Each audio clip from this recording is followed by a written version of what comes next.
a ida do governador de Goiás, Ronaldo Caiado, para o PSD no fim de janeiro, o partido passa a contar com 3 presidenciáveis: Caiado, o governador gaúcho Eduardo Leite e o governador do Paraná, Ratinho Júnior. O partido vai definir o nome que disputará o Palácio do Planalto em abril. Segundo Gilberto Kassab, fundador e presidente da legenda, o candidato do PSD será um contraponto a uma proposta mais radical de esquerda e uma proposta mais radical de direita. O Partido Social Democrático foi o grande vencedor das eleições municipais de 2024, conquistando 887 prefeituras, incluindo capitais como Rio de Janeiro, com Eduardo Paes. O BDF Entrevista de hoje analisa o que podemos esperar da atuação do PSD nas eleições de outubro e como um partido que nasceu com a promessa de não ser nem de direita, nem de esquerda, nem de centro, conseguiu angariar tanto poder no cenário político atual.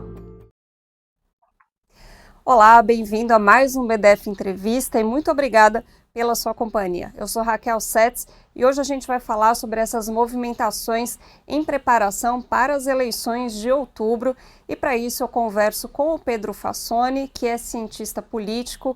Pedro, obrigada pela sua participação aqui com a gente. Olá, Raquel, bom dia. Pedro, eu estava vendo algumas análises, sobre esses presidenciáveis do PSD e muitos analistas apontam que o mais provável de ser escolhido como candidato a presidente é o Ratinho Júnior. Você concorda? Eu acho difícil cravar, né, um resultado dessas prévias do PSD, né? O jogo está sendo disputado ainda, falta bastante tempo, né, para a eleição. Claro que menos tempo ainda para a definição de quem serão os candidatos dos partidos políticos, né? De fato, o campo conservador aí está praticamente unido em torno do nome de uma candidatura de extrema-direita, no caso do ciclo mais próximo ao ex-presidente Bolsonaro, que agora está inelegível, né?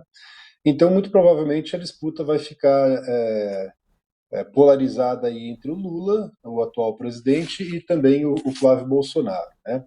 Essa direita que tenta se apresentar como uma direita mais moderada, uma direita liberal, né, que não é uma extrema-direita, na verdade é uma direita fisiológica que está, de fato, na prática, converge, na verdade, com praticamente as principais ideias do ex-presidente Bolsonaro, por exemplo, no campo da economia, das políticas sociais, dos costumes, da política externa, sua identificação aí com os interesses do empresariado, do agronegócio, da bancada da bala, da Bíblia, né?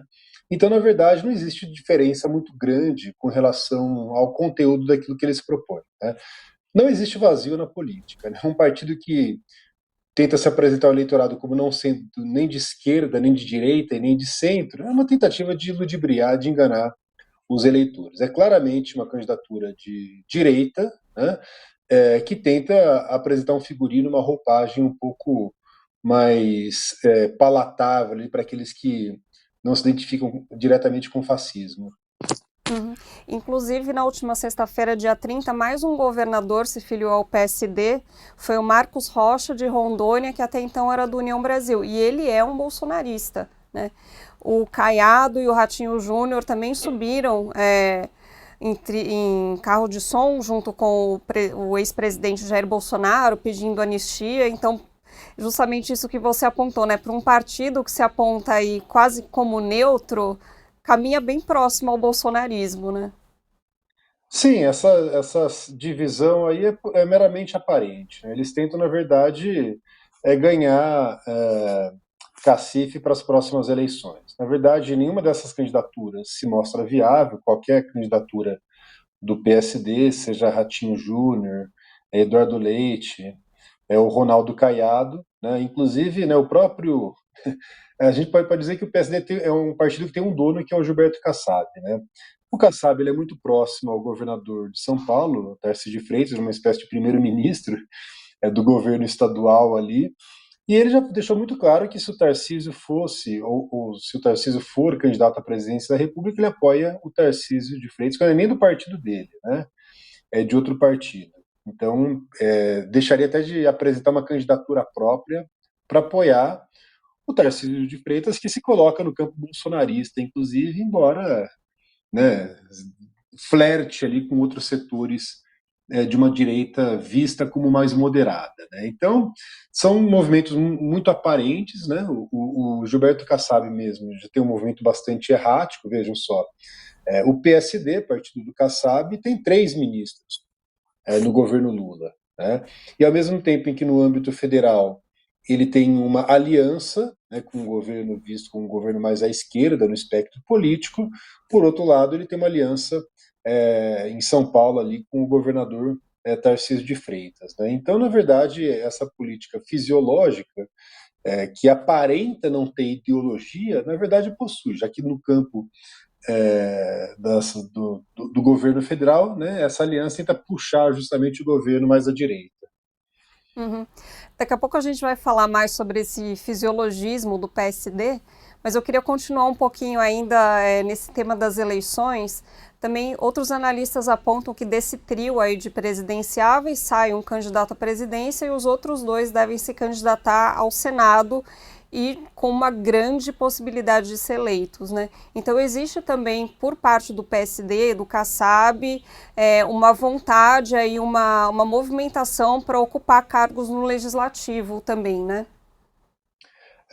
Tá muito claro que a principal disputa esse ano vai ser pelo Senado Federal. Para a direita, talvez seja mais importante eleger um senador da República do que um governador de Estado. O Senado Federal tem 81 cadeiras, são 3 representantes por Estado, né? Mas nesse ano tem a renovação de 2/3 do Senado. O mandato dos senadores é de 8 anos, né?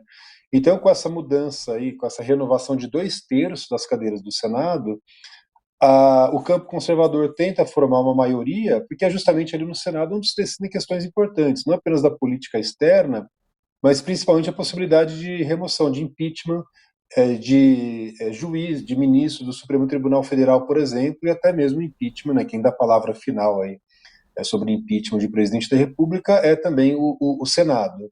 Então seria né, uma tentativa de fortalecimento dessa casa legislativa, né? Então, em vez de lançar, na verdade, Caiado e Ratinho não podem disputar a reeleição, né?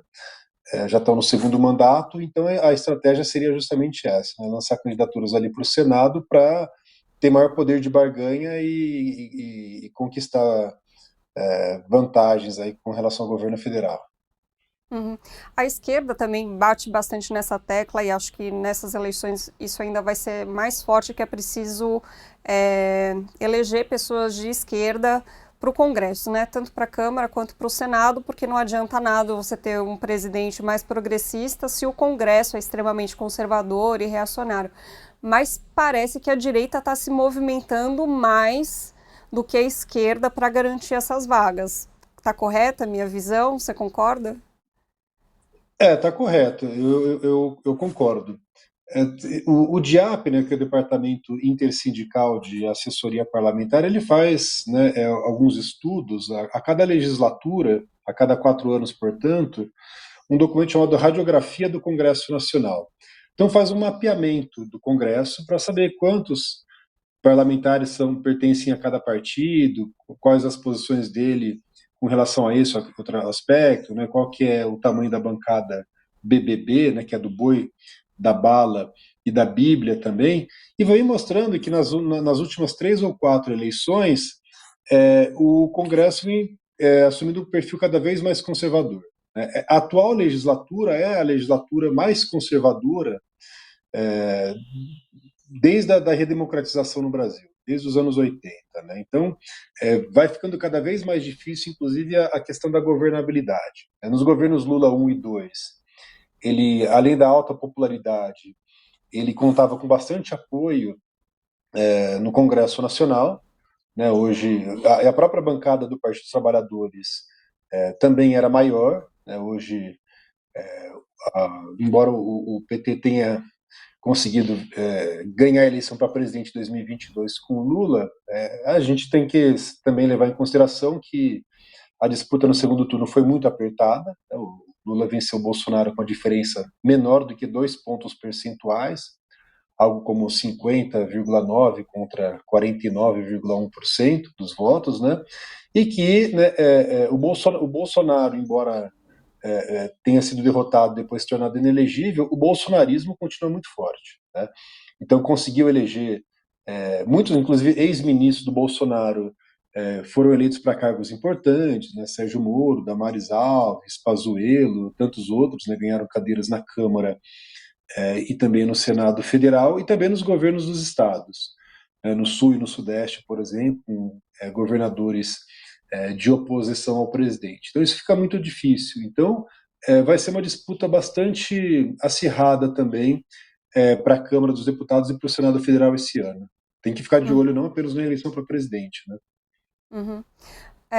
Ao que tudo indica, o candidato do campo da extrema-direita vai ser o Flávio Bolsonaro, né? Por enquanto, é esse nome Sim. que está colocado. E aí fica essa questão se uma candidatura do PSD dividiria votos com essa direita. E tem algumas colocações aqui. O Caiado disse que uma candidatura única da direita, se por exemplo todo mundo apoiasse o Flávio Bolsonaro, seria exatamente o que o Lula quer. E o Flávio Bolsonaro também falou sobre isso. Ele disse que é bom ter esse outro candidato de direita para eles fazerem uma oposição mais forte ao Lula. Então, você acredita que ter duas candidaturas do campo da direita no primeiro turno pode fortalecer a direita ou pode enfraquecer a direita? São articulações que são sempre feitas pelo alto, né? Falta sempre combinar com os eleitores.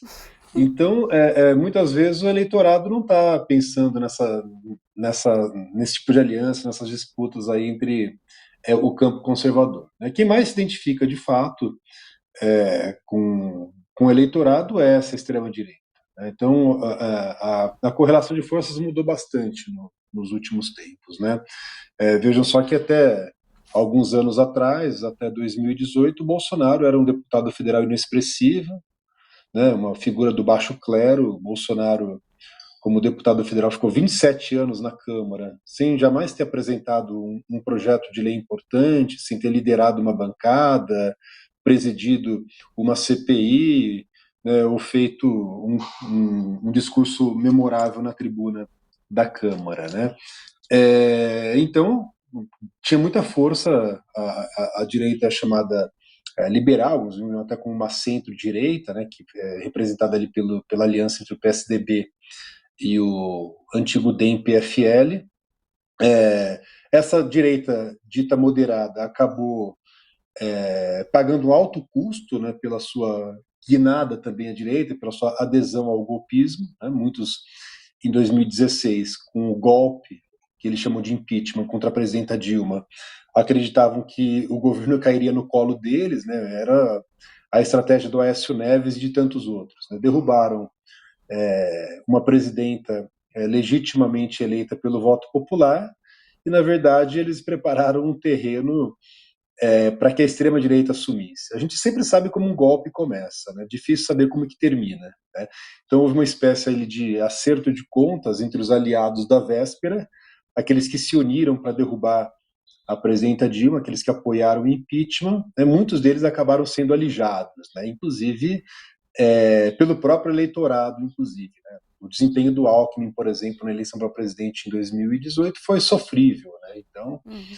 o eleitorado fez uma clara opção ali pela extrema-direita. E o estrago foi muito grande dos governos Temer e Bolsonaro, e a gente está tentando reconstruir o Brasil até hoje, né? Uhum. Mas, por exemplo, num debate é interessante, né, ter dois candidatos do mesmo campo batendo em um adversário. Para uma estratégia eleitoral, principalmente num debate televisivo, isso é importante, né? Ou seja, o Lula, num debate ali no primeiro turno com muitos outros candidatos, ele será a vidraça. Todo Uhum. mundo apontando a mira ali na direção do presidente Lula para tentar enfraquecê-lo, né? Por outro lado, também a gente vai ver que não existe diferença fundamental entre o programa, né? Qualquer que seja o candidato à presidência do PSD, né, vai ficar muito claro que existe muito mais semelhança, né, entre eles e o Flávio Bolsonaro do que diferenças. Então é uma candidatura só para marcar posição mesmo, né? Uhum. Mas dá para ter uma ideia de quem pode ser esse eleitor do PSD? É uma pessoa que não se identifica nem com o Lula, nem com o bolsonarismo, ou é alguém mais de direita? Dá para ter um perfil? É difícil, nenhum dos presidenciáveis do PSD tem projeção nacional, Uhum. né? Então, quer dizer, Caiado, Ratinho Júnior, né? O Eduardo Leite são praticamente desconhecidos fora dos seus estados. O eleitor ali do Nordeste, do interior de outros estados, por exemplo, pouco ou praticamente nada conhece a respeito desses candidatos. Então, é difícil, né? O que muitos entendem, né, por exemplo, tem uma estratégia política, né? Tem que analisar diversas dimensões do conflito partidário, inter e intrapartidário, por exemplo. Né? Muitos acreditam, né, que, por exemplo, um Ronaldo Caiado, por exemplo, que não tem chance de vencer uma disputa presidencial, com essa consolidação do Flávio Bolsonaro como principal representante do campo conservador.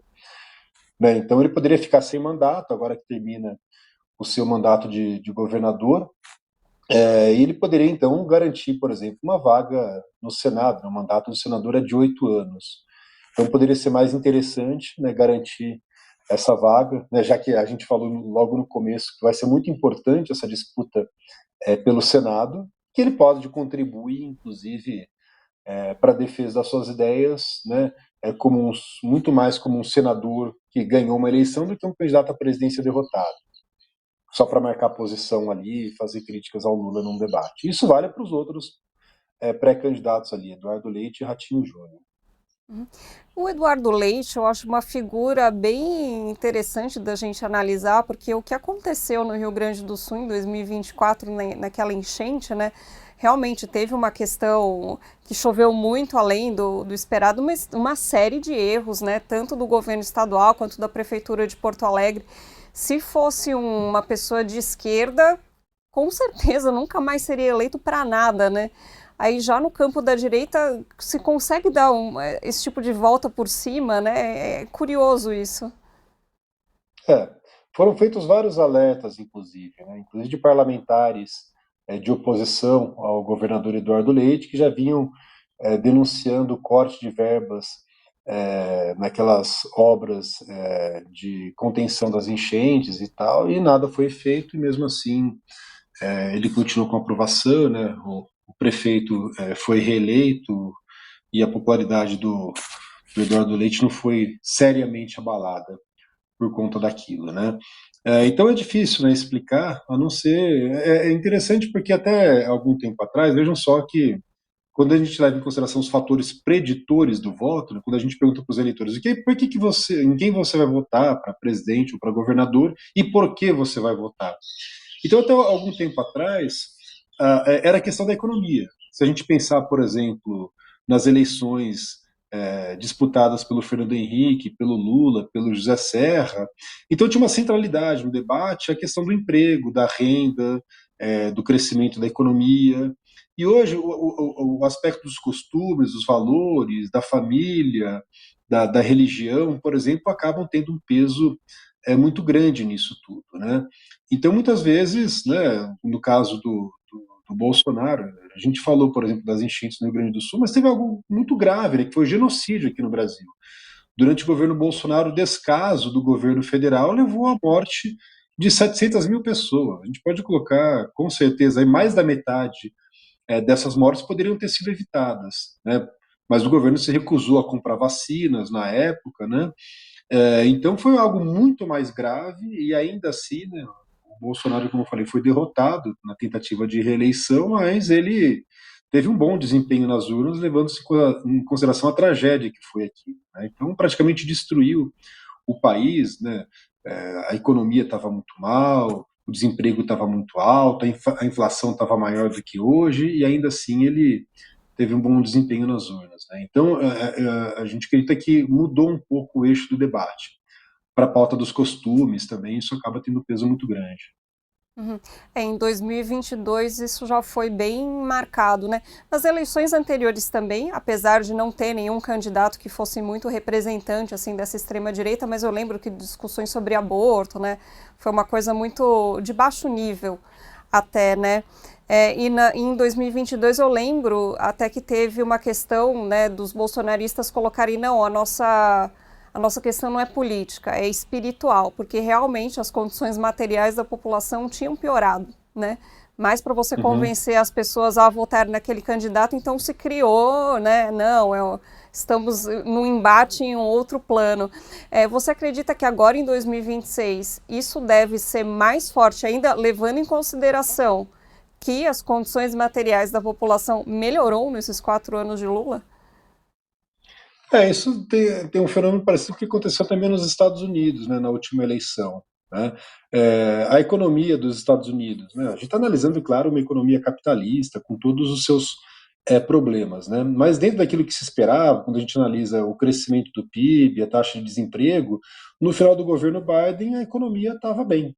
Né? Uhum. E, no entanto, né, o Trump conseguiu, né, justamente instrumentalizar esse discurso conservador ali, deixando de lado a economia. Então, o mesmo vale para hoje também. Né? Então, é importante também pensar, né, que tem uma parcela de culpa do próprio governo federal, né, que deixou de fazer esse debate. É importante a gente levar em consideração que aquele trabalho de base que o PT fazia lá nas suas origens, né, acabou sendo deixado de lado e privilegiando aí a atuação parlamentar, né, as negociações de cúpula, o loteamento de cargos, entrega de ministérios, aliança com o próprio Centrão, né. Então, a gente pode pensar também, levar em consideração que o PT perdeu as ruas, né, um partido de base popular, mas, por exemplo, em 2016, na época do impeachment, a oposição, o campo conservador colocava muito mais pessoas nas ruas, né, para mobilizar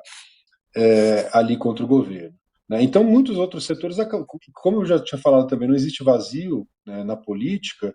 Esse espaço que foi deixado em aberto foi ocupado, principalmente é, pelos evangélicos aí de denominação neopentecostal, com a sua teologia da prosperidade, enfim, e que inclusive foram muito próximos ao governo Lula nos seus 2 primeiros mandatos. Né? Então, a gente sabe das alianças, da proximidade que naquele momento o Lula tinha com Silas Malafaia, Marcelo Crivella, Edir Macedo, e sem falar de outros membros, né, da bancada ruralista e tal. Né? Uhum. Com essas filiações, né, de governadores ao PSD e também esse anúncio de que o partido vai ter uma candidatura à presidência, o Kassab, que é o fundador, presidente, o dono do partido, né, tem dado muitas Uhum, entrevistas. Eu estava vendo esse material e é impressionante o quanto ele não se posiciona, né, em questões muito uhum, centrais, assim, não fala de economia, não fala de nada. E uhum, aí, algumas coisas que ele diz me chamaram a atenção. Não, o que a gente quer é melhorar o padrão da política brasileira, ou queremos uhum, melhorar a qualidade da democracia. É um discurso uhum. bonito, mas é um discurso vazio. Vazio completamente desconectado da prática, né? Claro, né? Isso vale também para os eleitores. O que vale para os eleitores vale para os políticos. Aquele que diz que não é de direita nem de esquerda pode ter certeza que é de direita, né? Porque Uhum. a quem interessa essa definição é justamente a esquerda. A direita não interessa muito esse debate aí, né? Então, quer dizer, o PSD do Kassab, a gente se fala o PSD do Kassab, né? Até é automático isso, interessante. Mas é um partido de quadros, né? Quer dizer, não é um partido com inserção popular, com capilaridade, enfim. Né? Então é um partido que é uma máquina bem azeitada. Né? A capilaridade é na questão dos diretórios municipais, dos governos e tal. Né? É o partido que tem maior número de prefeitos, maior número de governadores, inclusive tem uma das maiores bancadas na Câmara dos Deputados, mas não é um partido que, por exemplo, a população se identifica. Né? Então, por exemplo, se você perguntar para os eleitores, em qualquer pesquisa de opinião pública, com qual partido as pessoas se identificam, ninguém, ou quase ninguém vai lembrar do PSD. Né? Porque, aliás, teve tantos PSDs, né? O PSD que o Ronaldo Caiado concorreu à eleição para presidente em 89 não é mais o mesmo PSD de hoje, é outro partido, só é um homônimo, né? Só tem o mesmo nome, que por sua vez também não é o mesmo partido do Juscelino Kubitschek, é um outro PSD, né, que vem resultando das fusões de outros partidos.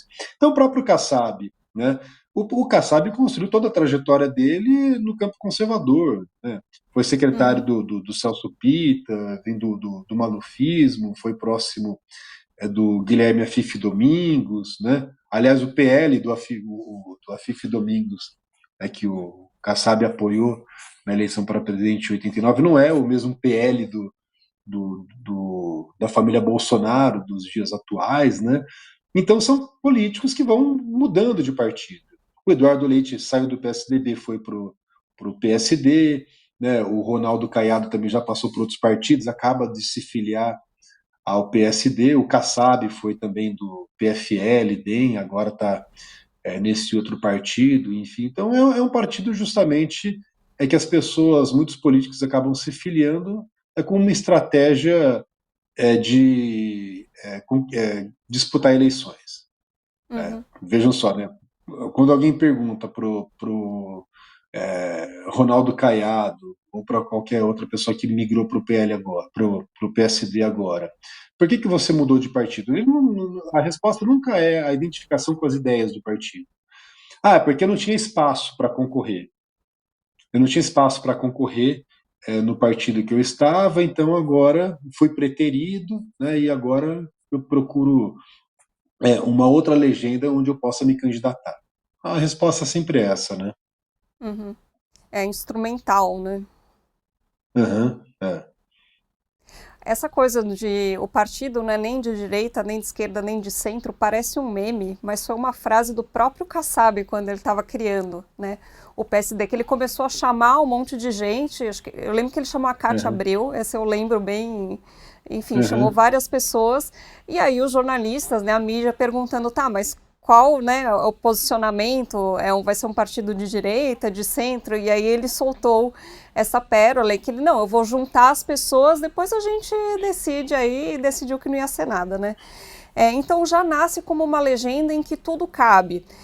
Mas como a gente comentou, né, tem essa aproximação com a direita, até como a extrema direita, mas também tem dois senadores, o Omar Aziz e o Otto Alencar, que já falaram que vão apoiar a reeleição do Lula, independente de quem o partido Uhum. vai apoiar, independente até de uma candidatura própria do partido. Ou seja, realmente cabe tudo dentro do PSD. É, cabe tudo. Assim, o PSD ele guarda uma certa semelhança com o MDB, Uhum. com o velho PMDB e mais velho MDB, PMDB e agora MDB de novo, né? O MDB, por exemplo, é uma federação de partidos estaduais. Eu lembro, por exemplo, né, quando tinha duas figuras importantes no passado do partido, uma era o Tancredo Neves e outro era o Miguel Arraes. Tancredo Neves mais conservador, o Miguel Arraes mais à direita, e o Tancredo sempre costumava dizer que o meu MDB não é o MDB do Arraes. Alguns chamavam, né, o próprio Ulisses Guimarães chamava o MDB de uma geleia geral. E o Fernando Henrique Cardoso dizia que o MDB era um partido ônibus, né, que todo mundo subia naquele partido. Então, o PSD do Kassab parece um partido ônibus. Né?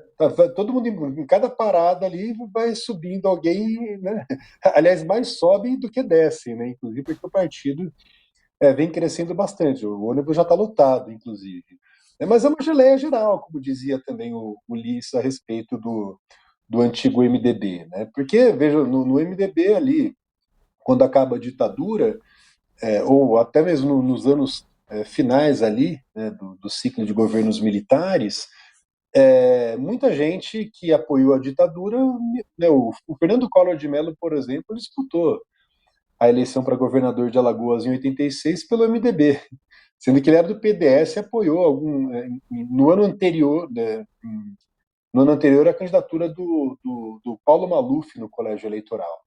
Então muita gente era um partido então, que foi se descaracterizando. Então cada partido tinha, né? Uma vez eu conversei com o Roberto Requião, perguntei, e aí, senador, na época era senador, né?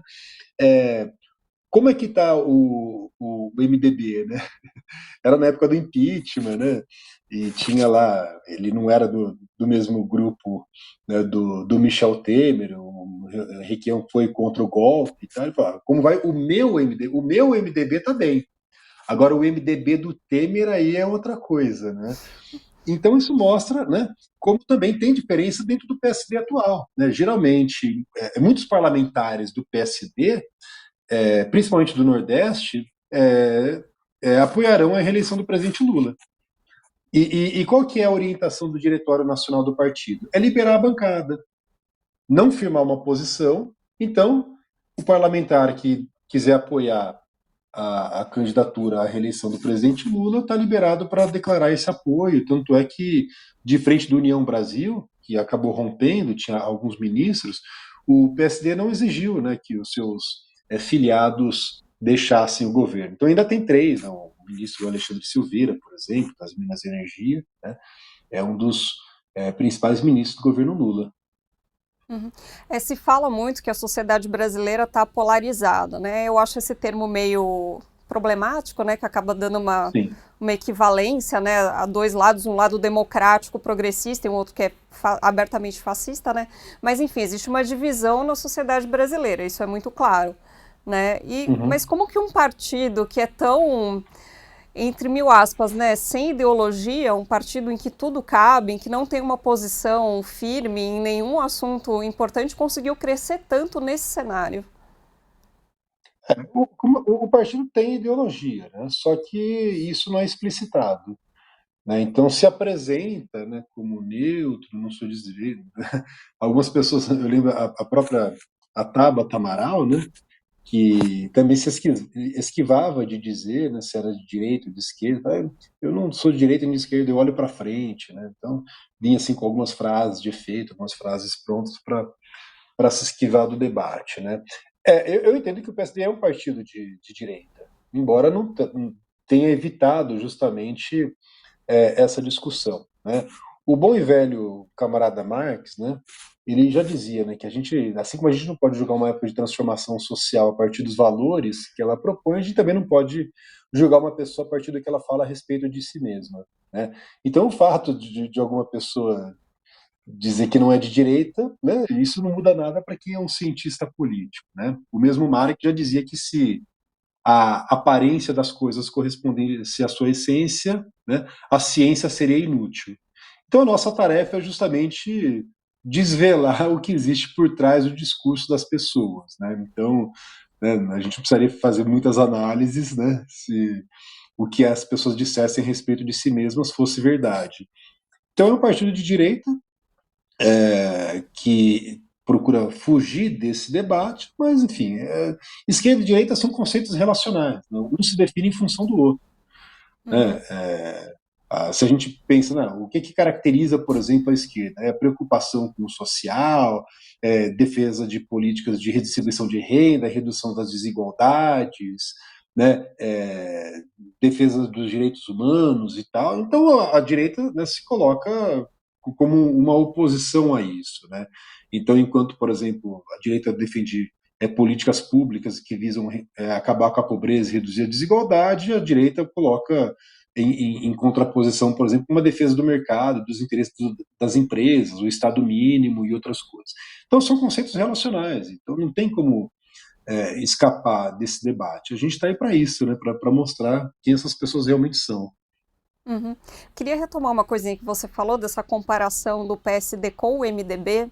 Eu li uma entrevista bem legal no Nexo com deixa eu pegar aqui o nome certinho, com um cientista político chamado Bruno Bolognese, e ele aponta justamente isso. Para ele, o PSD é uma cópia do MDB, mas ele aponta algumas pequenas diferenças, né, no modus operandi. Então ele aponta que o PSD fez o caminho inverso do MDB, que sempre foi um partido municipalista. Já o PSD, ele parte dos estados, então ele atrai os governadores para ir conseguir os municípios. Você concorda com essa visão?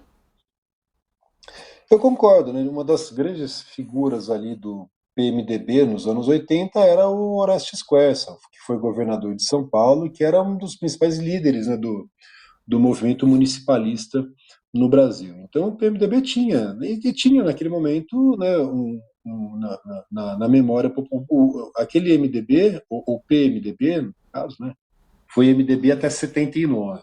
Né, depois de 79, com a lei de reorganização partidária no governo do ditador Figueiredo, passou a se chamar PMDB, e a antiga Arena PDS. Né? Mas a população, era um partido de massa, era o PMDB do Ulisses Guimarães, do Senhor Diretas, naqueles comícios multitudinários, conseguia colocar centenas de milhares de pessoas nas ruas. Né? Então, quer dizer, o PMDB era um partido tão forte, veja só, na eleição para governadores em 1986, dos 23 estados que houve disputa, o PMDB ganhou em 22. Só foi derrotado num estado, que era Sergipe. Né? Em 85, não, em 85, né, quando teve eleição para prefeito dos municípios, o PMDB ganhou em 19 capitais. Então era um partido muito mais forte do que ele é hoje e do que o PSD é hoje também. Né? Então tinha essa ligação, né, com a população, que era o partido o principal partido de oposição à ditadura militar. Claro que era uma oposição consentida, uma oposição moderada. Né?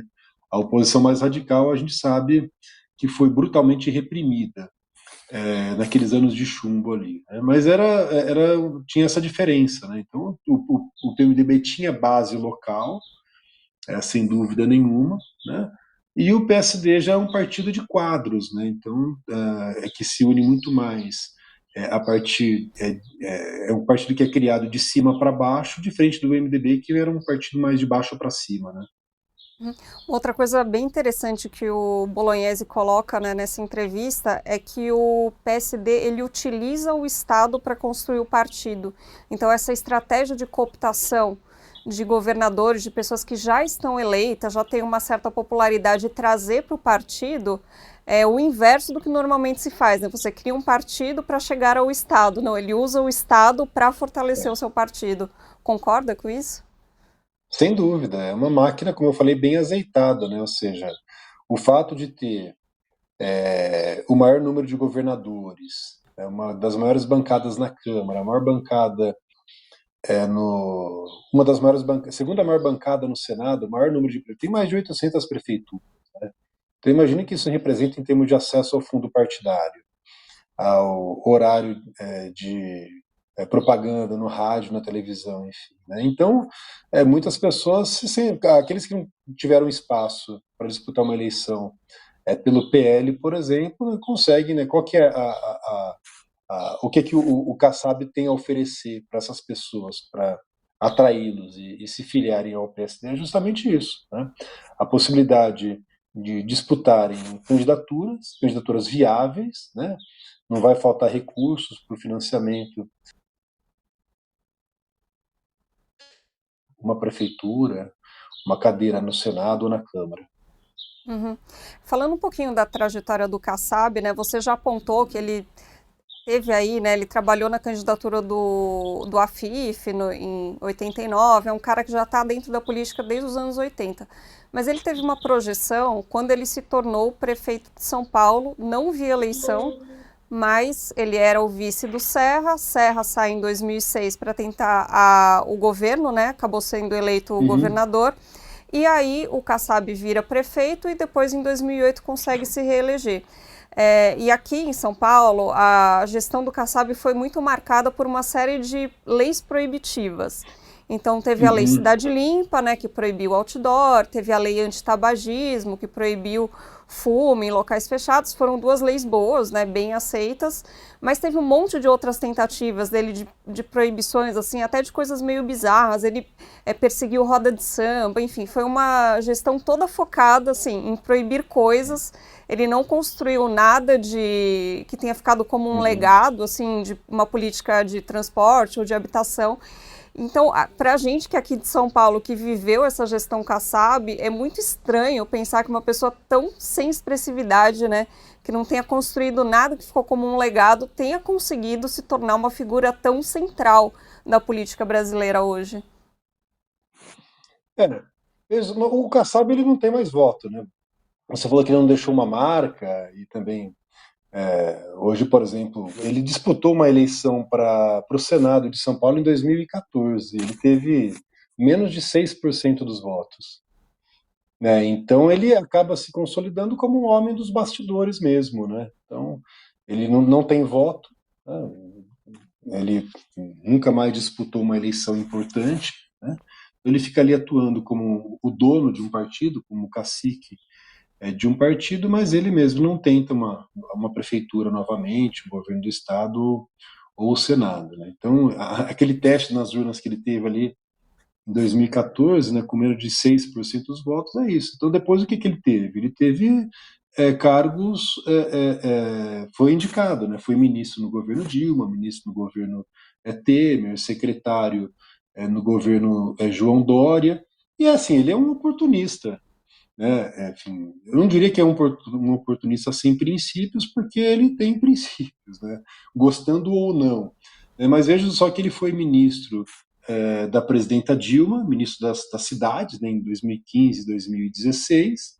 Aí, quando ele viu que o barco estava afundando, ele abandona o partido, né, o golpista Temer assume, e logo após a posse do Temer, o Kassab já estava sendo ministro no governo Temer também. Né? Então, mudou ali de um governo para outro com a maior facilidade do mundo, sem corar de vergonha. Uhum. Pedro, para a gente encerrar, na sua opinião, dá para dizer que o Gilberto Kassab é hoje uma das pessoas mais poderosas do Brasil? Sim, sem dúvida, né?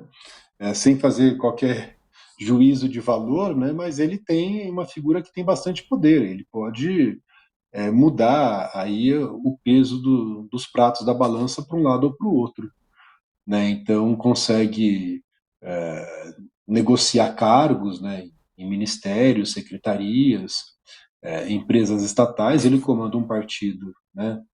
Tem muitos deputados, prefeitos, senadores, governadores e tal. Então ele tem bastante poder e com certeza, né, está muito claro que o partido está disposto a lançar uma candidatura própria à presidência, mas isso vai ser um fator importante num eventual segundo turno. Né? Se a gente pensar, por exemplo, que essa eleição pode ser tão disputada como a anterior, né? Então, em 2022, na eleição para presidente, né, foi importante o apoio de figuras como a Simone Tebet no segundo turno ao presidente Lula, né? Então, o apoio do PSD, né, numa disputa tão acirrada quanto essa, se for uma diferença pequena, poucos pontos percentuais, pode ser decisivo, sim. Uhum. Pedro, super obrigada pela conversa, para a gente tentar entender melhor aí essa geleia geral da política brasileira. Eu que agradeço. Muito obrigado. Obrigada. E esse foi o BDF Entrevista. Obrigada pela sua companhia e até uma próxima. Tchau.